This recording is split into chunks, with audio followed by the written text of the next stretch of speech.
There, it's Tessa with Hip Over 50. So despite my American accent, I was actually born in England. So I'm kind of a dual national. And this is about me coming back and living here and finding out all of the things that you need to know about where to live, what to do, and how to do it. So one of my favorite pastimes is property. And I had my real estate license in the US and a couple of states.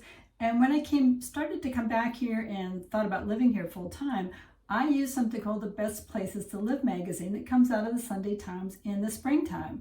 And towns that I went to check out, I ended up living in one for about 4 years. So this year's edition, the 2024 year, I thought I'd kind of check out some of these places with you, for you, so that you could see what I see and maybe make a decision about where you want to live. So we're going to look at the east of England today. This is the area north and northeast of London. London is kind of in the southeast corner of England. So the counties we're talking about are Norfolk, Essex, Suffolk, and Cambridgeshire.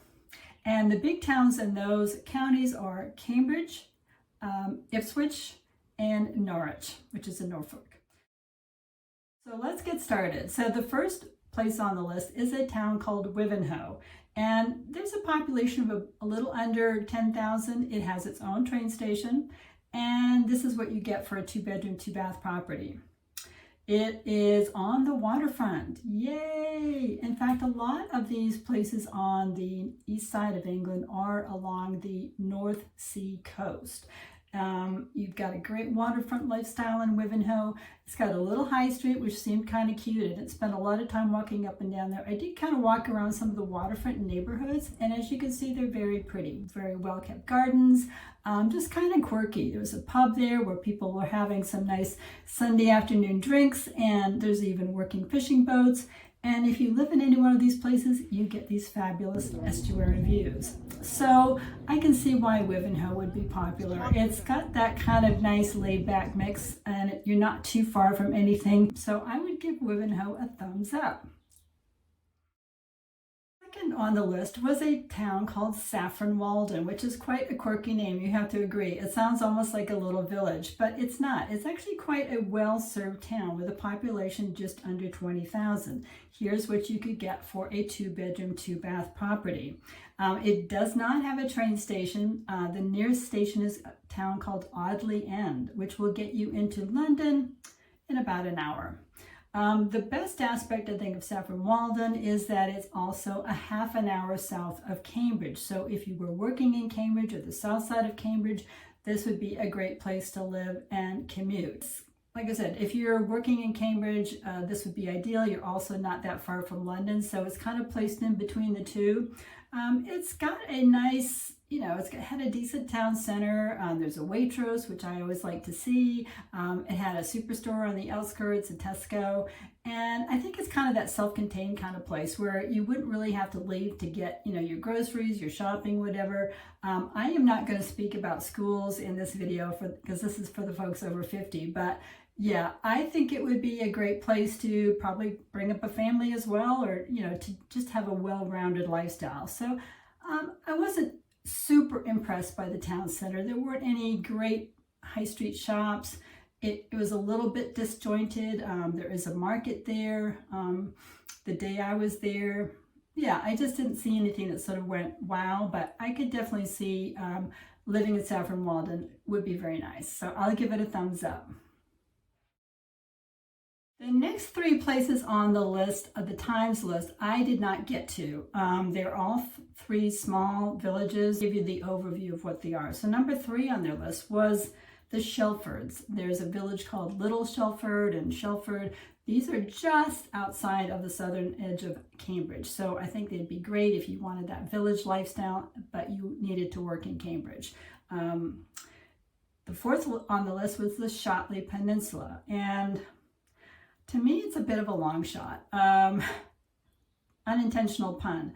These are villages. It's sort of a rural area south of Ipswich. Obviously, it's a peninsula, so you're surrounded by water, river on each side, and the opening to that river, those rivers confluence in Harwich on one side and the port of Felixstowe on the other. So it's a little bit of an industrial sort of maritime vibe down there, and you would be quite isolated, I would think. So if you're looking for an isolated village, The Shotley Peninsula might suit you perfectly. The fifth on the list that I didn't get to was the town of Sheringham. Now this is on the Norfolk coast, north of Norwich, not too far from Cromer, which I've heard good things about in the news here. It does have a train station, but quite a small town. So if you like to be a little bit remote, that might work very well for you. Then number 6 on the list was Norwich. Norwich is in the county of Norfolk. And the Norfolk Broads are very famous for being sort of, flat. And that's kind of unusual in England because we like our hills here. But it's great if you like to cycle and you want far-reaching views. Norwich is a city with a population of about 150,000, so it's a good-sized city, not massive. This is what you can get for a 2-bedroom, 2-bath property. It does have quite a large station. That is how I decided to come up. I was staying at a lovely Airbnb in the town or village of Cottingham in Suffolk. And it gave me a great base to go and explore all of these places. I will put the link below so that you can check it out for yourself if you want to come on a house hunting trip. So, yeah. Nice big station, and then it's about a 15 to 20 minute walk into town.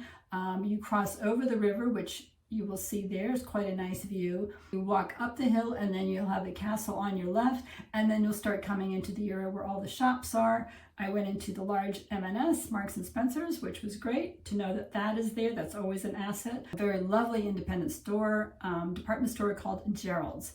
It reminded me a little bit of Jolly's and Bath, and also Daniel's and Windsor. So really quirky, interesting things, a real asset to any place. I walked down to Norwich Cathedral, which has a lovely village green.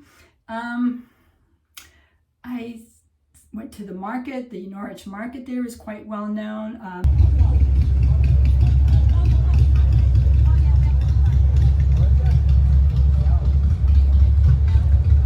I'm sure they've got some lovely vendors in there, but my first impression was not strong. Unfortunately, this lovely turn-of-the-century arcade was practically empty. No 1 or 2 shops, 1 or 2 cafes in it, and that was it, which is a real shame, a beautiful asset. So my impressions of Norwich, quite a diverse population, lots of different age groups and whatever, which is always nice to see. I really like to see that. And so I think anybody would feel comfortable there. I didn't particularly say, wow, I love this place. The town center was not very cohesive. It did feel a bit hollowed out in places. There was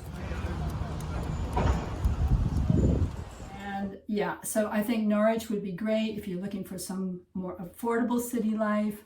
I don't think it's really suitable for commuting either into London or Cambridge. It's just that little bit too far. I think it's like 2 hours by train into London. So yeah, I think check out Norwich if you get a chance and see what you think. And then last on the Times list was the town of Ingatestone, which is a population of about 6,000. Here's what you can get for a 2-bedroom, 2-bath property. This was a new build on the outskirts of town. Closer to the town center, you're looking, I saw a lot of bungalows, all more in the £600 to £800 range. The real selling point of Ingatestone is they have quite a good station there. I went in and drove around the station car park. You're 30 minutes into London's Liverpool Street Station, so it's quite well placed if you want to commute.